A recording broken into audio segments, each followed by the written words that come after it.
I'm not always thoughtful, but here's what I've noticed. I get better outcomes when I am.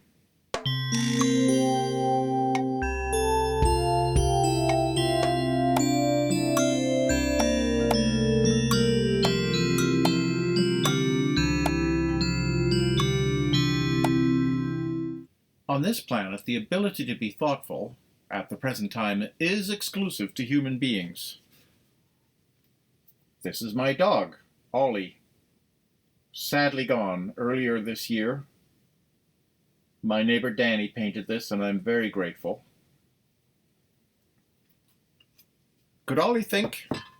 He could make decisions based on what he saw and heard and smelled and knew from experience.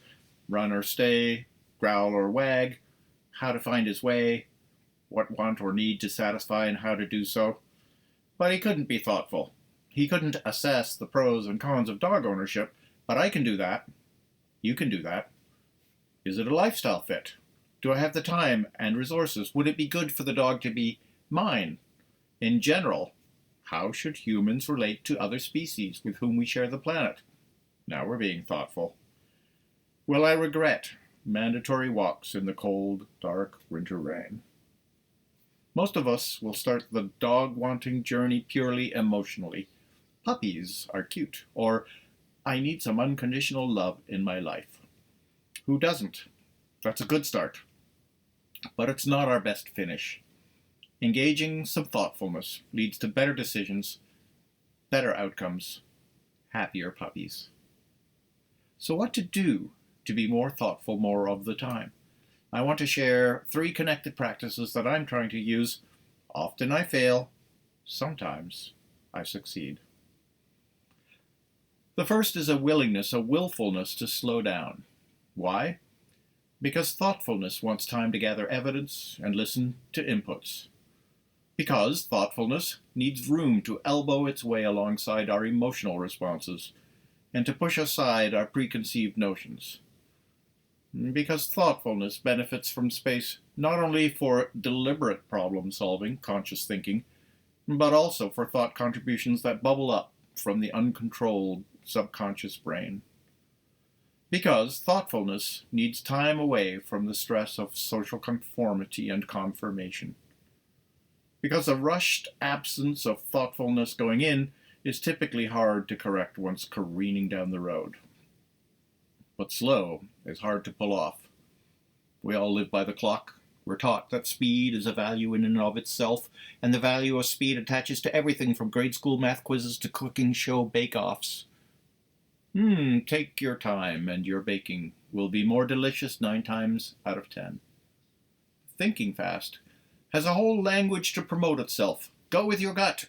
Be spontaneous. Don't overthink. Don't live inside your head. Just make up your mind. In fact, don't think at all, just do it. But resist. Slow down. If you're alone, go divert yourself for a while. Procrastination can be good for thoughtfulness. If you're in a group, try listening. Your eventual contribution will be better worked through and more helpful than had you joined the competition around the table to say the most the quickest. Secondly, to be thoughtful, we need facts, data, information. Otherwise, what is the basis of our thought process? On what foundation are we building our opinions and conclusions? Well, it's either whatever long-term prejudices we have internalized, they feel like settled facts, but they are fears and smears, or whatever the wind last whispered in our ear. Most conversations, be they inside our head, with a friend, or in a group discussion, are opinion-heavy.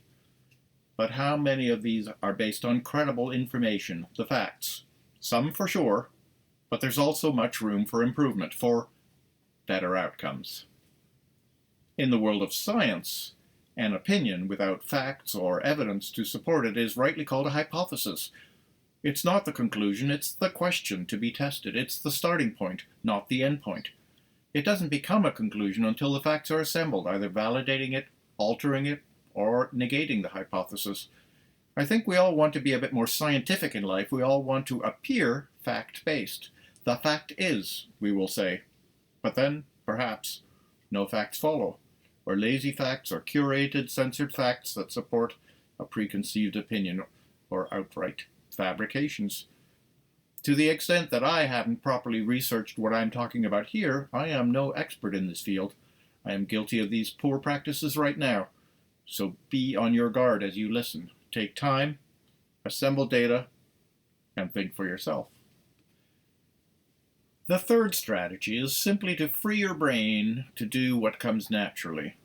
You've got your question or hypothesis, you've gathered enough evidence to help sort through it. If you have done these things, you don't have to be a master logician or a philosophical genius or an Ivy League professor to work out a conclusion. The homework you already did will see you through. Your brain is a natural thought machine, so long as it is not hijacked. And who or what might hijack your brain? The needy, ego-driven, pre-prejudiced self. I routinely hijack my poor brain with my preconceptions or emotional biases, fears, or ego. I force my brain to work backwards, from the conclusion I crave to whatever evidence supports it. Or I muddle up the reasoning so that the evidence leads to a false conclusion. And my brain will serve my selfish needs if I ask it to. So, how to tame the influence of messy me, or at least try to do so? Well, just being aware of the hijack helps. I may not be aware as I rush in, especially if I'm trying to show off in some conversation or if I'm feeling defensive. But if I slow down, I might make time to regroup. Just becoming aware that I'm blocking myself from being thoughtful goes a long way to correcting that issue. And if everything feels hot and bothered in the moment, a great strategy is to say nothing in that moment. Regroup, think, then rejoin the conversation. A more deliberate strategy is to tell myself I'm assisting someone to reason through the problem. That, together with some time to breathe, back to the importance of going slow, lessens the emotional stake and helps loosen off ego-anchored preconceptions. It's always easier to solve someone else's muddlement than one's own because muddlement is mostly self-inflicted.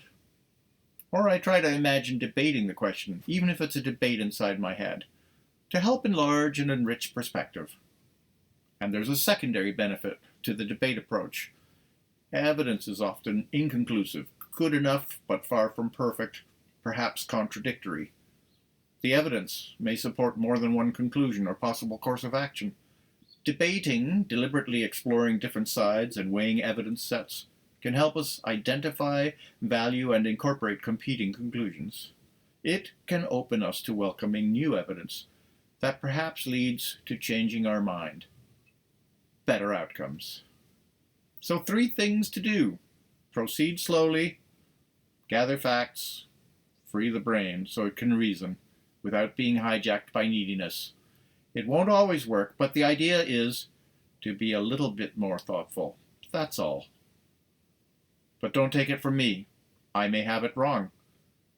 Please, my whole pitch is that you think it through for yourself.